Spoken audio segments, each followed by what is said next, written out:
I welcome you to this special press briefing on the ongoing state visit of the President of Finland.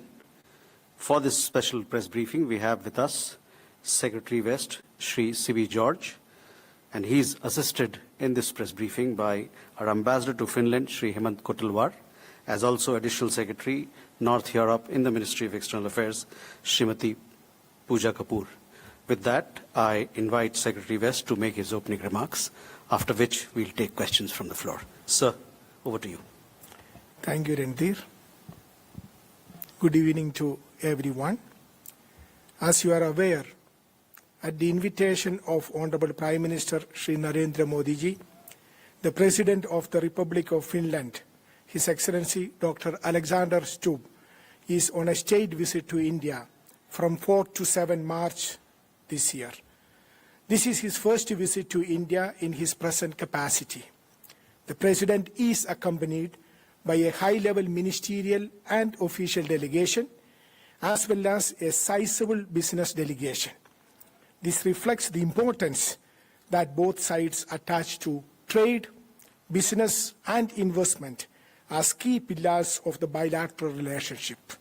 He joined our Honorable Prime Minister at the inaugural session of the 11th Raisina Dialogue 2026 in New Delhi as the chief guest, and also delivered the keynote address a little while ago.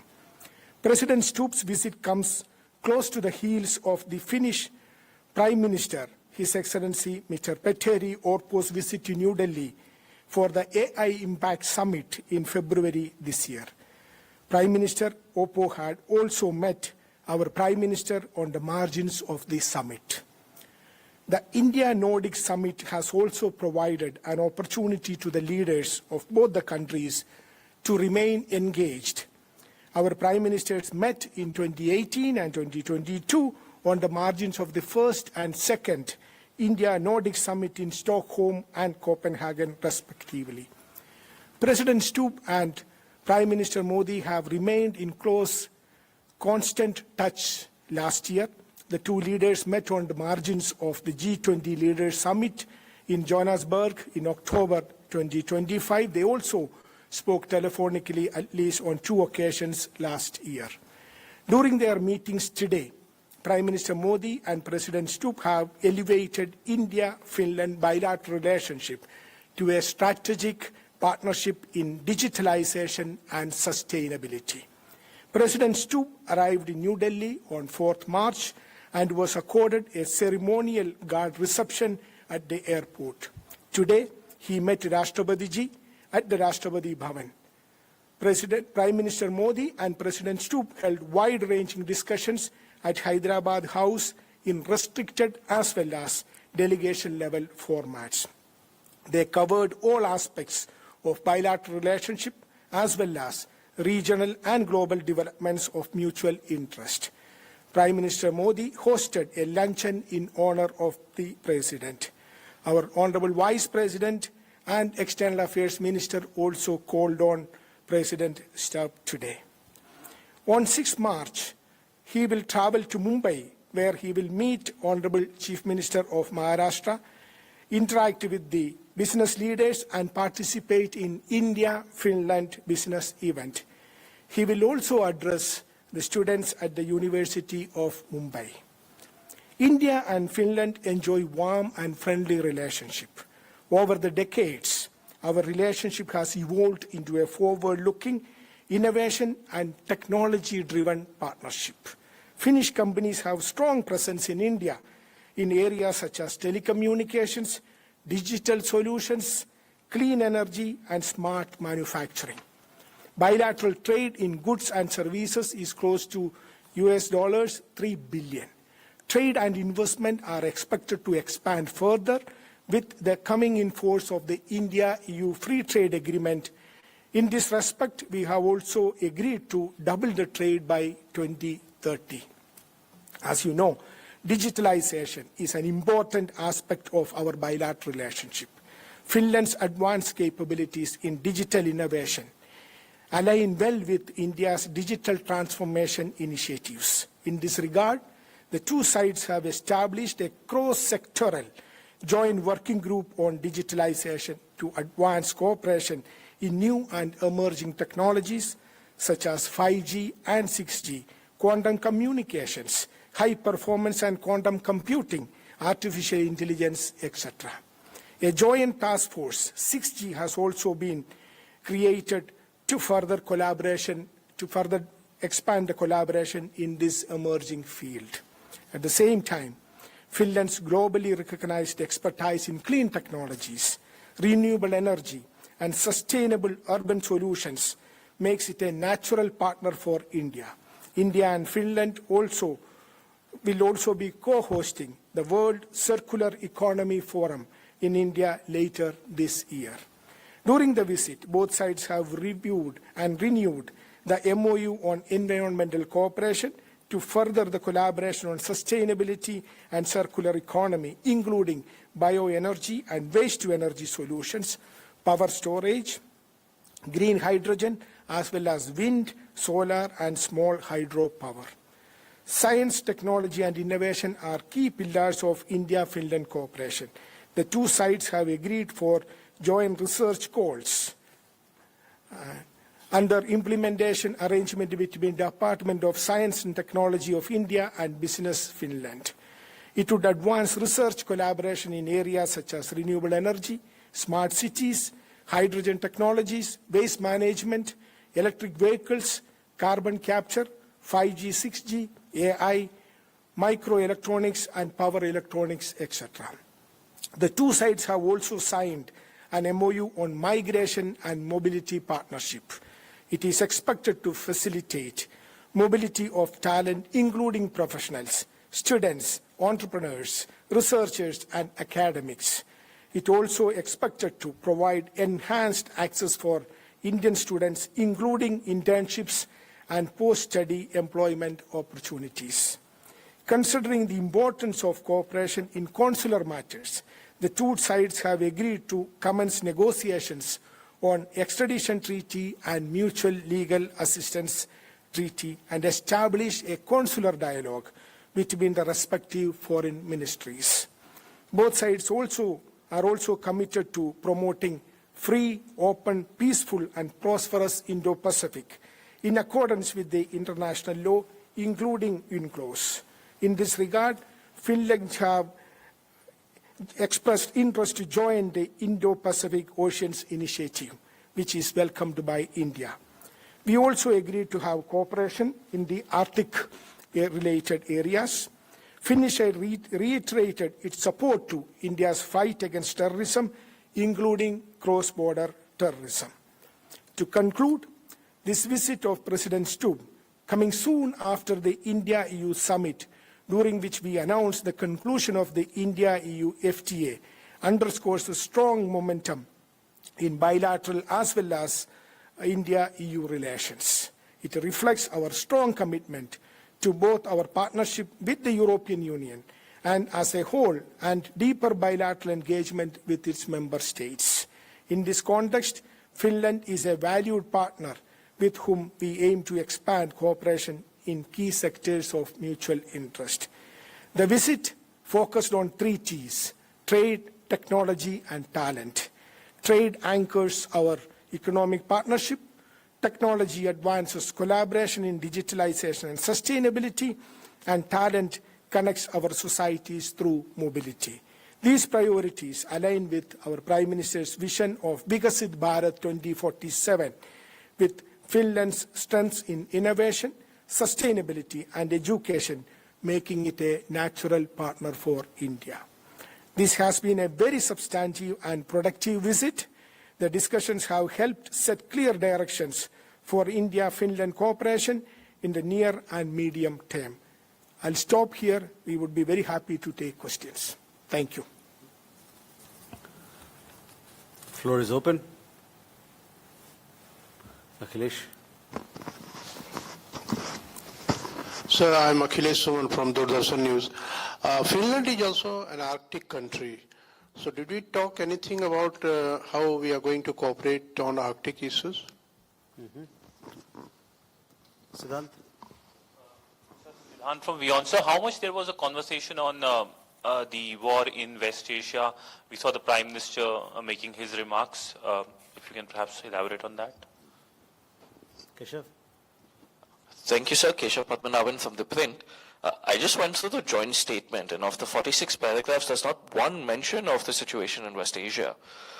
So I just want to echo the question on what were the international issues that were discussed, and with specific reference to the conflict, as my colleague Siddhant earlier asked, what did the two leaders sort of discuss, and was there any outcome or an understanding between them on how the situation has to be resolved? Thank you. Please. Abhishek? Abhimanyu, from CNBC TV 18. Sir, my question is that were supply chains discussed as far as strengthening of supply chains is concerned, as my two colleagues earlier also asked about the current disruptions which are taking place in West Asia. Any disruption of supply chains or any mitigation measures which have been discussed?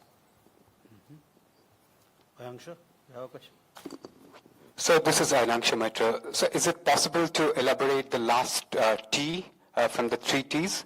The talent, and if it's possible, India, is a base of over 800 million cell phone bases, which, the Finnish companies, one of the Finnish mobile manufacturer marveled the technology. So is there any discussions on Indian players making cell phones, high-tech cell phones? Thank you.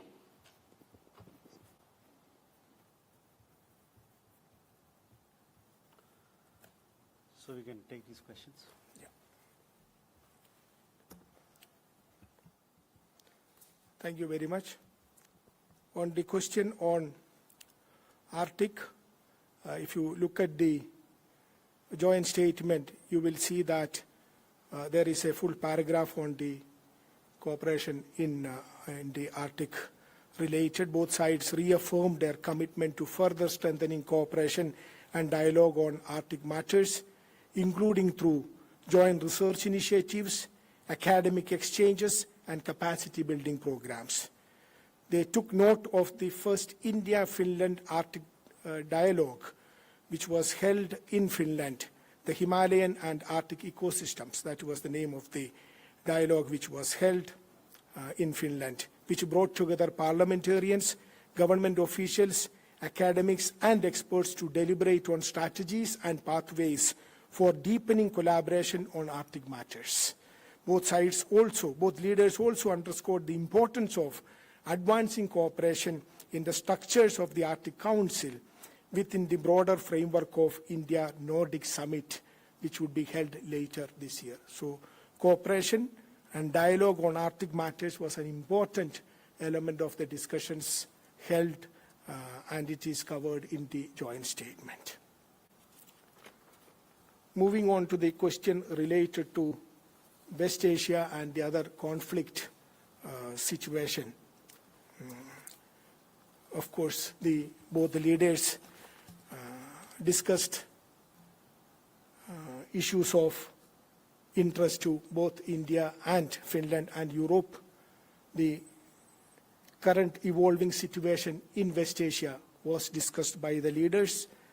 As far as we are concerned, our spokesperson has already issued a couple of statements on the current situation in West Asia. I would refer you to look at those statements. We have also expressed our deep concern and called for restraint and de-escalation. On the other conflict situation is, of course, related to the developments in Ukraine conflict was also discussed. Again, on that, you are aware of India's position, which has been articulated well by our leadership on several occasions. So the leaders had discussions on these conflict situations. Moving on to the question on supply chain resilience, disruption of supply chains.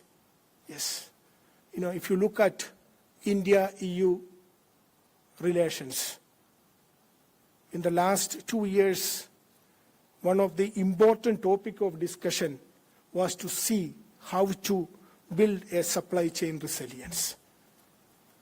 When it is disrupted, it affects the economy of all the countries in the world, including us. We have seen it happening during conflict situations in the past. We see it happening now. So how to strengthen, how to build resilience in supply chain is an important topic of discussion in the meetings that we held, and this was also discussed in the meetings here today. Now, the question related to 3 T's.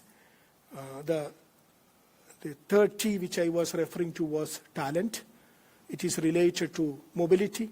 You know, we have, if you look at India has the largest young population in the world. And in the last few years, government has been taking steps to skill them. That skilled manpower of India is an asset to the world. So that is the talent. So when we talk about talent, we have already signed an MOU on mobility, MEA we have signed, which is an important step in connecting the talent of India with the opportunities available in other countries. So this is an important step which was taken during this meeting. So I'm sure that it would help the youth of India to find employment opportunities in other countries, including in Finland. As you know, we already have 33,000 Indians in Finland, and most of them are young, working in the IT sector and in other high-end technology sector. So this is further, this opportunity will be, there will be further opportunities with this MEA which we have signed today. On the telecommunication side, you want to say something? There was a, yeah. The ambassador will respond. Yeah, on the question of mobile phone that you mentioned, so of course the Finnish company Nokia is very well known in India, but as you are aware, over the last decade, Nokia has moved away from making mobile phones to making the networking equipment. In fact, if we see the 5G equipment that has been used by Indian cell phone providers, it's basically coming from Nokia. Of course, certain patents that were there of Nokia, so there some startups have come out in Finland, and one of the startup has already started manufacturing in India. But it's at a very small scale, not like the old Nokia phone.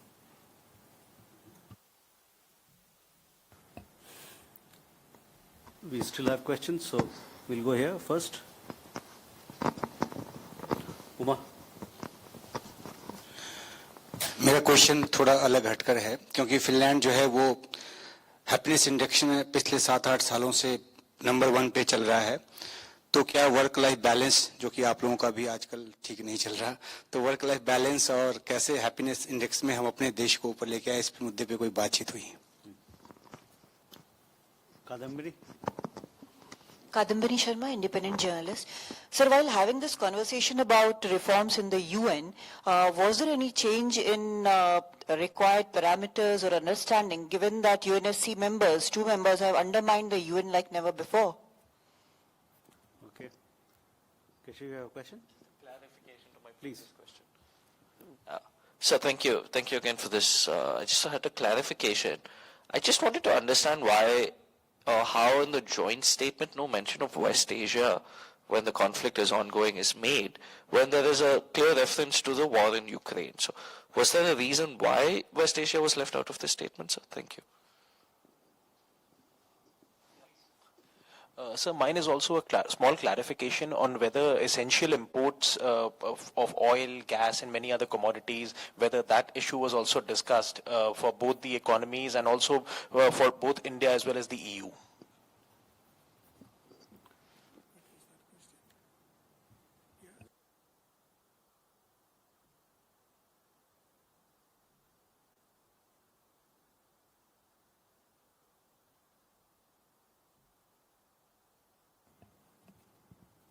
Sir, if you can respond to these questions. Again, thank you very much. Yes, you are right, absolutely right. Finland has been on the top in the happiest country index, life, work balance, etc., etc. There are several factors. In fact, this was also referred to by the President in his address today at the Raisina, I believe, correct? Yes. And also in the press statement. And also in his press statement. But he also said one more thing. He said that India, in optimism index, India is the top country. His experience having visited India and having watched India, India is a country where people think that tomorrow would be a better day for us, for each one of us. That is where, I'm adding to that. That is where our vision comes. We are a country which has a vision. 2047, Vikasit Bharat. We are in that Amrit Kal journey. That is the vision. So I could see that when happiest index and optimism index, there is a very clear convergence. And when we work with Finland closely, I think we would be able to develop India into also as a happiest country. Thank you. Let me move to next question on UNSC, a very important question. Of course, reform of UN and United Nations and other international institutions have always been a priority for India. And the President in his address and also in his meetings highlighted the importance of having India to become a permanent member of the UN Security Council. On your question about UN getting undermined, it is very important that the reform of the UN takes place. UN, unfortunately, is stuck in the past. The reality, the geopolitical reality, geo-economic reality of today is not getting reflected in the United Nations. So there is an understanding, there is a growing understanding among all the countries there is need for UN Security Council reforms, UN reforms, and also reform of other international institutions. Have we reached there? No, we haven't reached there at all. So there is a long way to go, but the support for the reforms is growing, and today the President has again reiterated his support for India to become a permanent member of the UN Security Council. Thank you. Moving to the West Asia, I thought I covered that already. It was discussed in the meetings which our leaders have held today, and it's an evolving situation. Our spokesperson has already issued a couple of statements on that. I would refer to that. I also would like to mention that there is a statement by Indian Navy as well today. No? Yeah, there's a press release by the Indian Navy which you can also have a look. Import of oil, gas, economy, again, our position on this have been well articulated by the leadership in the past, by Foreign Secretary recently, also in his press conferences, so I will leave it at that. We are monitoring the developments very closely. Thank you. With that, ladies and gentlemen, thank you for your presence. We come to the close of this press briefing. Thank you.